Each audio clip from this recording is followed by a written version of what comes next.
हमारे पास अब हमने क्या देखते हैं बेटा, रिलेशन देखते हैं कि relation between kinetic energy and temperature, यानी काइनेटिक एनर्जी और टेम्परेचर का आपस में रिलेशन क्या होता है। मैंने बोला था ना, तो फोर्स पोस्टुलेट के टेम्परेचर और काइनेटिक एनर्जी डिपेंड करते हैं। तो कैसे करेंगे, तो सबसे पहले इस शुरू करने से हेल्प लेंगे किसकी, अभी जो प्रेशर गैस। तो हमने कहा हेल्प कैसे है, तो यहाँ पे लिख देते हैं कि help from the pressure of gas pressure of की क्या लेंगे बेटा, हेल्प लेंगे। तो फार्मूला क्या था बेटा कि pressure is equal to 1/3 density v bar, हमारे पास क्या थी वेलोसिटी, और इसके ऊपर क्या था स्क्वायर। तो यहाँ पे आ जाएगा स्क्वायर आ जाता है, वी बार स्क्वायर इंटू डेंसिटी हमारे पास वेलोसिटी। ठीक है, तो अब यहाँ पे ये फार्मूला दोबारा रीअरेंज करो तो क्या हो जाएगा बेटा, देखो pressure as it is 1/3 as it is, density क्या थी, ठीक है, डेंसिटी हमारे पास क्या थी, डेंसिटी जो होती है वो क्या थी, मास पर यूनिट वॉल्यूम, उसको हमने ऐसे लिखा था n, और v यहाँ पे v बार स्क्वायर वेलोसिटी है। इसको हम और मज़ीद सिंप्लीफाई करें तो क्या हो जाएगा बेटा 1/3, ये आ गया मास, nv का मतलब क्या होता है number of volume, total molecule divided by nv, ये आ जाएगा v बार वेलोसिटी। यहाँ पे v डिवाइड हो रहा है, इस तरफ क्या हो जाएगा बेटा मल्टीप्लाई, तो क्या हो जाएगा pv इज़ इक्वल टू 1/3, यहाँ पे m, यहाँ पे बच गया n, और यहाँ पे बच गया v bar square velocity, is equation number first. अब हमें पता है कि pv का रिलेशन हम जनरल गैस इक्वेशन में भी क्या है बेटा पढ़ के आए हैं। किस में पढ़ के आए हैं, जनरल गैस इक्वेशन में भी।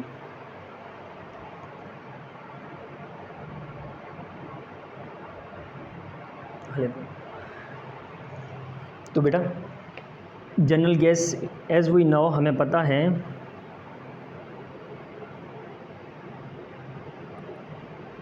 according to general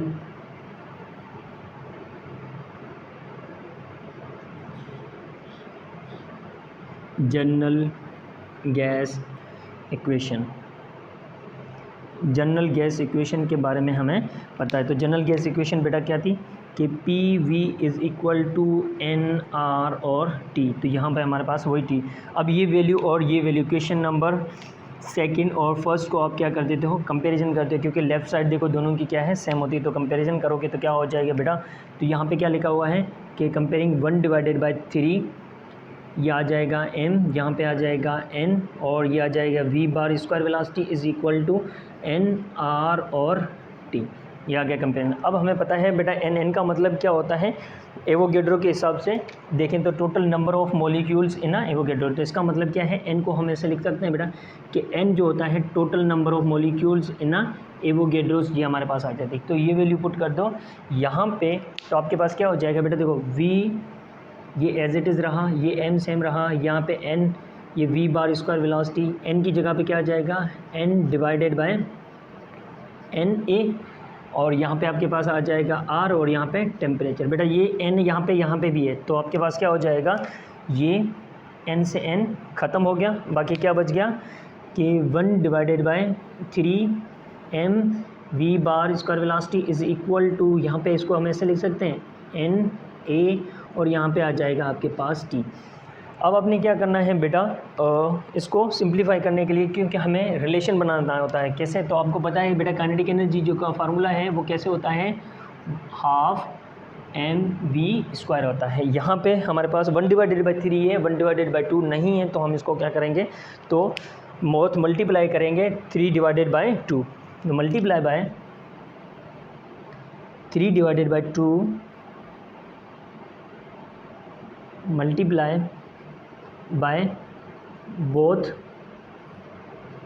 साइड, दोनों साइड क्या कर दो आप मल्टीप्लाई कर दोगे। जब दोनों साइड आप मल्टीप्लाई कर दोगे तो बेटा क्या हो जाएगा कि ये हो जाएगा 3/2 multiply by 1/3 m v bar square velocity is equal to, यहाँ पे क्या लिखा हुआ है बेटा r divided by n a, और मल्टीप्लाई बाय टेम्परेचर। अब ये 3 से 3 कैंसिल, बाकी क्या बच गया 1/2 m v bar square velocity is equal to r N A और यहाँ पे आ जाएगा टेम्परेचर। अब बेटा पता है आर एन जो है वो उसको हम क्या कहते हैं, बोल्ट्जमैन कांस्टेंट, यानी R divided by N A जो है वो बराबर है के, जिसको हम क्या कहते हैं, बोल्ट्जमैन कांस्टेंट। ठीक है बेटा, इसकी जो वैल्यू है वो लिख देना 1.38 इंटू 10⁻⁻23 जूल पर मोल केल्विन है। ठीक है, ये के बराबर है। तो यहाँ पे आपके पास क्या बच जाएगा बेटा, 1/2 mv/स्क्वायर velocity is equal to knt। तो यहाँ पे यहाँ पे आ जाएगा 3/2, क्योंकि बोथ साइड करें तो 3/2, तो यहाँ पे आ जाएगा 3/2। अब नंबर कांस्टेंट है, ये भी कांस्टेंट है, तो इसको ऐसे लिखेंगे, kinetic energy is equal to directly proportional है किसके साथ, टेम्परेचर। जितना टेम्परेचर ज़्यादा होगा उसकी काइनेटिक एनर्जी बेटा क्या होगी, इतनी ही ज़्यादा होगी। तो ये आज का लास्ट टॉपिक था और हमने क्या कर दिया है, कंप्लीट कर दिया है। ठीक है।